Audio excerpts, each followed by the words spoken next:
My name is Abigail. I'm 33 years old, and last Thanksgiving, I made the biggest mistake of my life. I invited my family into the home. I fought like hell to build on my own. I thought maybe, just maybe this time, they'd see me for who I'd become. Not the screw up daughter, not the divorcee with a corporate job and no kids, but someone worthy of love and respect. I cleaned every inch of that house, polished every surface, until it sparkled like the future I thought we could share. I even set the table with my grandmother's china, the one my mother swore I didn't deserve after choosing career over family. They arrived late, of course. My mother criticizing the tablecloth as a bit loud, my brother Matthew making jokes about how quiet the place was, without a man around, and my sister-in-law barely looking up from her phone. Still, I smiled. Still, I hoped. I carved the turkey myself, poured the wine, served every dish with care, like it might feed some flicker of kindness in them. Then I walked into the kitchen for 5 minutes to reheat the gravy and heard my own mother laughing about how useful I'd become now that I'd finally bought something worth inheriting. My brother added, "She probably thinks we're here for her company," and they all laughed like it was the most natural thing in the world to mock the one person who'd given everything. My hand clenched around the gravy boat so hard I thought it might shatter. I stood there frozen, my breath shallow, my heart pounding so loud I barely heard what came next. But I'll never forget it. My sister-in-law's voice sharp and smug. "She doesn't have anyone else. She'll give it to us eventually. She just wants to feel needed first." That was the moment I knew. I was never family to them. I was a bank, an obligation, a joke. I walked back in with that gravy like nothing had happened. I served it like my dignity hadn't just been sliced apart behind my back, and I watched them eat with such practiced ease, like nothing was broken. But something was. And this time I wasn't going to fix it. Not with kindness, not with silence. No, this time I would burn it all down. Carefully. The night after Thanksgiving, I didn't sleep. I lay in bed staring at the ceiling fan, listening to the wind tapping against the windows, and the sound of their laughter still echoing in my head. Not the laughter I heard at the table, but the laughter from the kitchen, the private jokes they thought I'd never hear. I replayed every word. "She just wants to feel needed." The way they stripped away my worth, my years of independence, my sacrifices, like I was nothing more than a placeholder until they claimed what they thought was theirs. And what was the most brutal part? They weren't wrong. I did want to feel needed. I'd been chasing it my whole life, scraps of affection, crumbs of approval. And they knew that. They used it. My own family weaponizing my loneliness, like it was some kind of weakness they could feast on. But they had underestimated me. The next morning, while they were still asleep in my guest rooms, wrapped in the comfort of sheets I had carefully chosen and paid for, I made coffee and opened my laptop. No tears. No shaking hands. Just focus, sharp, cold, and exact. I started with the deed to the house, transferred full control to a trust under my name, only no successor, no joint access. I reviewed every legal document connected to my estate, made calls to my lawyer, and changed my will. If they were planning to benefit from my lonely old age, they were in for a painful surprise. By the time the family woke up, I'd already shredded their expectations. I smiled over breakfast. I offered them eggs and waffles. I packed them leftovers in eco-friendly containers. I told them how much it meant to me that they came, and when they finally left, hugging me, like I was some broken relative desperate for their approval, I closed the door and locked it like I was sealing a vault. The next few weeks were oddly peaceful, but like roaches drawn to crumbs, they came back. My brother called asking if I'd considered downsizing. My mother suggested I visit more often now that you're not busy with that silly executive promotion. And then it came the favor. They wanted me to co-sign on a business loan. My brother had dreams, you see. A restaurant. Or was it a gym this time, maybe a car wash? I could barely keep track. But he needed backing, and in his mind, I had no one else to spend it on. I told him I'd think about it. Then, I invited the whole family over again, just before Christmas. This time, the wine was already uncorked when they arrived. I handed out gifts that looked expensive but were all empty inside. Literal boxes filled with tissue paper. I watched their confused smiles fade as I announced I had sold my home. Sold it. Yes, the house they drooled over. The one they imagined inheriting. Gone. Bought a one-bedroom in a gated complex with 0 guest rooms. I told them I donated a portion of the proceeds to a domestic violence shelter in honor of my late friend, who taught me the value of chosen family. The rest locked away in investments under a firm they'd never get access to. And I watched them boil, their faces twitching with polite horror, their masks slipping for the first time. My mother's lips quivered. My brother looked like he'd swallowed a lemon. My sister-in-law asked if I was doing okay mentally. Oh, I was doing just fine. You see, I learned something from all of this. When people think you need them more than they need you, they'll treat you like a doormat. But once you show them the door, they panic. Because control only works if you're afraid to leave. And I'm done being afraid. If you've ever felt like the black sheep, the invisible one, holding everything together while being torn apart, drop a comment and tell me where you're watching from. Hit that like button and subscribe if you're ready for more stories of strength, revenge, and reclaiming your power. Let's grow this community together. Your support keeps me going. After that Christmas announcement, I thought they'd back off, crawl into the shadows like the entitled parasites they were. But I had underestimated just how desperate entitlement can get when it's cornered. A week into January, my brother sent me a link to a real estate seminar with a note that read, "This is what you should have done with the house. Not how are you not. I'm sorry we let you down, not even a thanks for the donation to the shelter. Just unsolicited advice, because in his mind, I still owed him something." Then my mother called.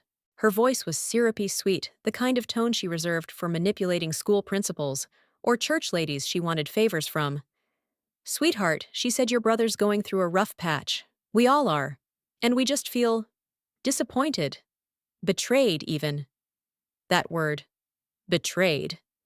As if I was the one who had played them. As if keeping what I worked for, defending my peace, protecting myself, was an act of aggression. I didn't say a word. Just listened as she spun a web of guilt laced with venom, implying that I'd changed, that success had made me selfish, that my coldness was driving the family apart. Coldness. That's what they called boundaries now. But nothing prepared me for what came next. A week later, I got a notification from the county records office. My name had been flagged in an attempted title claim. Confused, I called the office. That's when I learned my brother had submitted fraudulent documents trying to claim partial ownership of the lake house, the one I sold. He even forged my signature. My hands went numb. It was no longer just manipulation, it was criminal. I forwarded the documents to my attorney immediately. He confirmed what I feared: this wasn't just petty family drama anymore. It was fraud. And the trail he left was sloppy. Emails, texts, even a recorded voicemail where he bragged to a friend about getting what's rightfully his. I had every piece I needed. For a moment, I hesitated. I thought about our childhood, the times we played together at that very lake house, how he used to protect me from bullies in middle school. But those memories had long been drowned by his greed. So I pressed forward. Quietly, methodically. My attorney filed the complaint, and within days, my brother was served. The look on his face when he realized I wasn't bluffing, I wish I could have framed it. My mother exploded, calling me a monster, claiming I was tearing the family apart. But she didn't care when they tried to steal from me. She only cared that I had the nerve to fight back. Then the smear campaign started. They went online, Facebook posts, family group chats, whispers in the community. Abigail's lost her mind. She's bitter. She's vindictive. She's punishing us for her own loneliness. It was a level of gaslighting that made me question my own reflection. But I had something they didn't: the truth. And I was done playing small to make them comfortable. So I wrote it all down. Every detail, every betrayal. And I published it anonymously on a legal support forum for women dealing with family fraud. The post went viral. Thousands of women commented, sharing their stories of similar betrayals. Sisters, cousins, even parents trying to swindle them out of property or dignity. I wasn't alone. And I realized this wasn't just my fight, it was ours. They tried to silence me. But I found my voice. And if you're reading this or listening to this and thinking that's my story too, know this: you are not crazy. You are not too sensitive. You are not wrong for standing up for yourself. Your peace is not negotiable. And anyone who makes you feel guilty for protecting it, that's who you need to protect it from. This is only the beginning. What came next will make your jaw drop. If you're still with me, stay tuned for part 4. Because when you push the quiet ones too far, you don't just get revenge, you get a reckoning. The lawsuit rattled them more than I expected. My brother, once smug and smugly confident, tried to play the victim. He posted on Facebook about how heartbreaking it is when family turns on you over money. My mother commented with a crying emoji and a long paragraph about how I'd always been difficult since Dad died. The manipulation was so loud it could echo off the walls.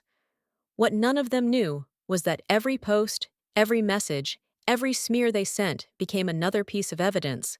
I had screenshots, printouts, timestamps. My attorney called it the most self-incriminating meltdown he'd seen in years. But I wasn't celebrating. I was grieving. Not just the loss of my family, but the loss of the illusion that they ever truly cared for me. I thought we had history. Turns out all we had was convenience, and I stopped being convenient.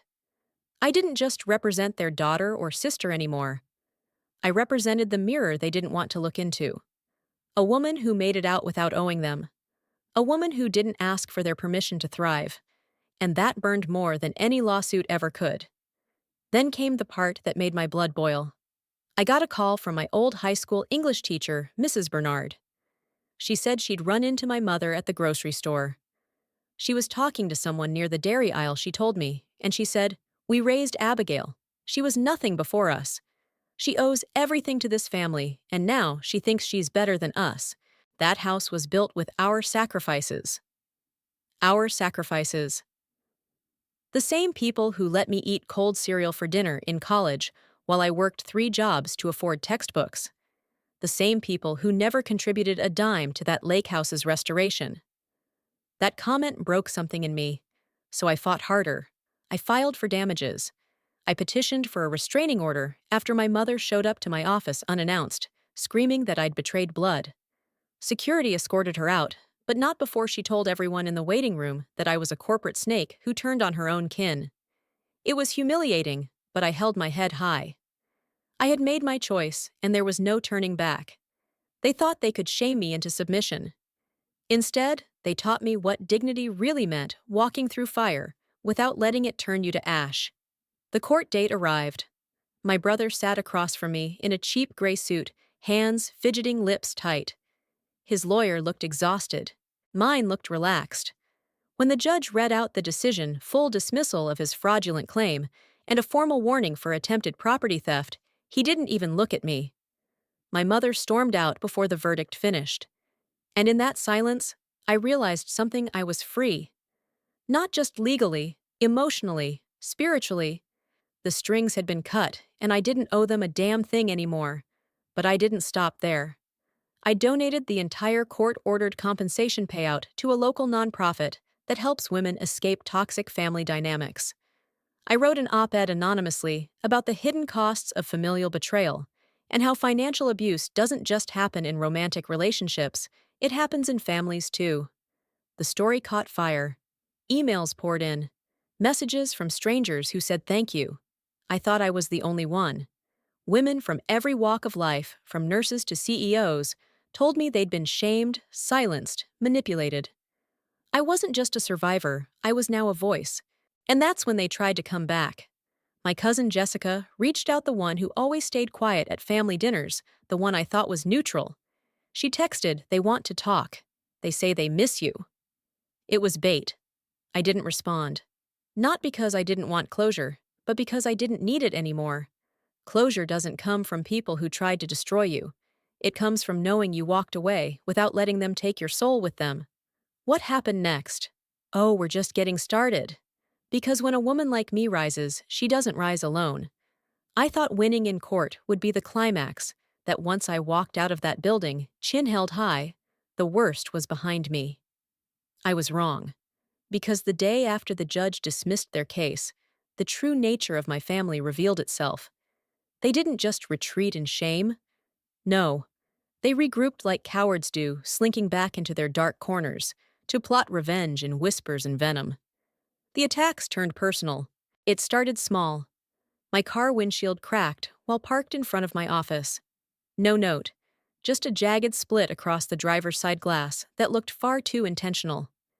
Then someone created a fake Facebook profile using my name, plastering lies across neighborhood groups, claiming I stole from my dying father, that I manipulated legal documents, that I used mental illness to win in court.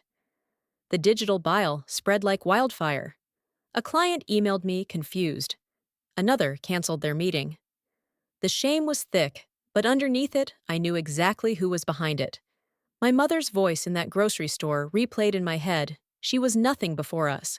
It was more than delusion, it was control. Control they had lost. Control they were desperate to regain by any means necessary. I hired a private investigator. He worked quietly, discreetly, but thoroughly. What he found broke my heart more than I imagined possible. My brother had forged letters pretending they were from my father, claiming I manipulated him before he died. They planned to release them online. My mother, meanwhile, had offered to sell access to my personal records to a blogger known for takedowns and scandal. I was no longer just a daughter to them. I was a target, a threat that had to be destroyed. But they underestimated how much I'd changed. I gathered everything: digital evidence, audio recordings, testimonies. And this time, I didn't just defend myself. I went on offense. I filed a civil lawsuit for harassment, defamation, and emotional damages. I reached out to my clients directly, sharing the truth, the full documented truth. Not for pity, but for clarity. And to my surprise, most of them responded with compassion. "You're stronger than most," one wrote. "We stand by you." But not all wounds can be cleaned by justice. Some leave scars. And mine came the day I learned they tried to sell the lake house behind my back again. Turns out my brother had faked ownership documents and contacted a local real estate investor, hoping to rush a quiet sale before any title search flagged the fraud. The investor, a friend of a friend, reached out to me just in time. If he hadn't, I might have come back to an empty home and a legal mess so tangled it would have taken years to reverse. That was their endgame. Not money, not justice, just erasure. So I did what I had to. I installed security cameras. I changed all my legal locks. I filed cease and desist letters against both of them. But more than anything, I hardened my soul. Because you don't walk through betrayal like this and come out the same. You either break or you sharpen. I chose the latter. And still the pain lingered. Not because I missed them, but because I'd hoped deep down they'd miss me. That they'd come around. That someday they'd realize what they lost. But people like them don't lose you. They only lose access to you. And when that access is gone, they panic. They lash. They lie. And in doing so, they prove why they were never worthy of your love to begin with. This isn't just my story. It's the story of thousands, maybe millions of daughters, sisters, and mothers who've been burned by the very people meant to protect them. If you're one of them, you're not alone. And you're not weak. You are a storm wrapped in skin. You are a survivor in heels. And no smear campaign can erase your truth. Because here's the truth: I didn't lose a family. I shed a burden. But the reckoning wasn't over yet. I sat at the edge of my old childhood bed, staring at the peeling wallpaper and the tiny crack in the ceiling above me, both of which had been there since I was 13. The whole house was a tomb of my youth, of memories I thought had been buried under adulthood. But now this was the battleground.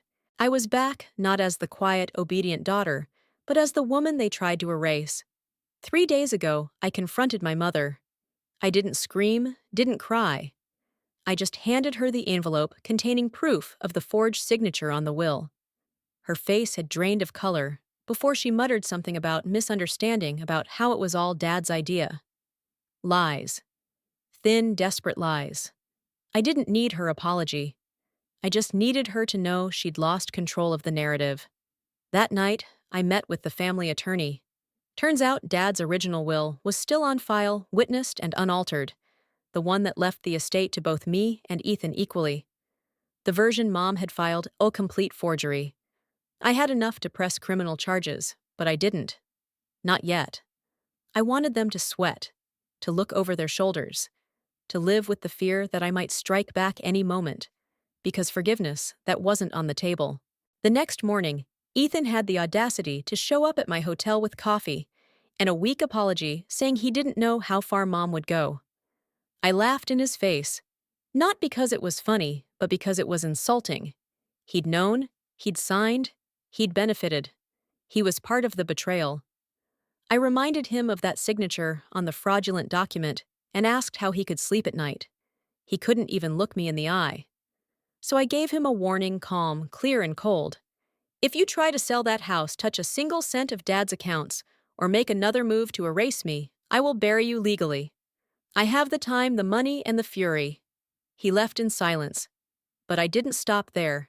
Over the next 48 hours, I met with the bank manager Dad had trusted for years, and the real estate firm handling the lake house. I froze the accounts. I placed a hold on any transactions. I made it clear that the estate was in dispute, and no assets were to be touched. Then, I posted a brief but damning statement on social media naming no names, but telling the world that family betrayal cuts deepest when it's signed in ink and buried in silence. The phone hasn't stopped ringing since. Cousins who never used to call now wanted to check in. Family friends suddenly remembered I existed. But none of it mattered. I wasn't doing this for attention or sympathy. I was reclaiming my place and protecting my father's legacy from the people who tried to exploit it the moment his body went cold. The revenge wasn't loud. It was methodical, legal. I didn't want their destruction. I wanted their reflection, to be haunted by their choices. Because while I held the receipts, and they held the shame I had already won in a way they could never understand. My name is Abigail, I'm 33, and I'm not the broken girl they thought I'd stay. They didn't expect me to come back for Thanksgiving. Not after everything. But I showed up anyway, dressed in the same black blazer I wore to Dad's funeral hair, slicked into a bun so tight it could cut glass, and holding the one thing none of them could fake the truth. I stood at the end of the dining table, where Mom sat like a queen guarding her throne. Ethan was beside her lips, pale, avoiding my eyes. The house, once warm with candlelight and cinnamon, now felt like a courtroom. That suited me fine. I pulled out a folder and laid it on the table. This, I said calmly, is Dad's real will. The one he signed before any of you got greedy. My voice didn't tremble. Not this time. I was done begging for inclusion, done questioning my worth, done trying to understand how a mother could carve out her daughter for money and lie through her teeth. The air thickened as I flipped the first page. You forged his signature. You submitted a false document to the court. That's a felony, Mother. She blinked once, twice before her mask cracked just enough to reveal fear. We thought it would be easier, she whispered. You were always independent, Abigail. You didn't need it like Ethan did. No apology. Just justification wrapped in poison. I clenched my jaw. You're right. I don't need the money. I need you both to know you failed me in the most fundamental way possible, and I will not spend one more year pretending we're family. I left the documents there, on the table, signed copies for the lawyer, a copy for the court, and one for their guilty conscience. I didn't yell. I didn't cry. I just walked away. 2 weeks later, the court granted me sole authority over Dad's estate. The lake house was mine now, legally, rightfully. I drove out there that same night, wind slicing through my coat, my fingers shaking not from cold, but from closure. I stood on the deck and breathed in the silence. The kind of silence that doesn't ache, but heals. Inside, I poured a glass of wine and opened my journal. Not to write revenge fantasies, not anymore. I wrote down what I had learned. That silence is power when wielded wisely. That betrayal doesn't end with confrontation. It ends when you stop letting them narrate your worth. That sometimes the loudest form of justice is peace. And that forgiveness, it's not always required to move on. I don't know what happens next. I might never speak to them again. Or maybe one day they'll knock on my door and ask for something more honest than money. Maybe I'll answer. Maybe I won't.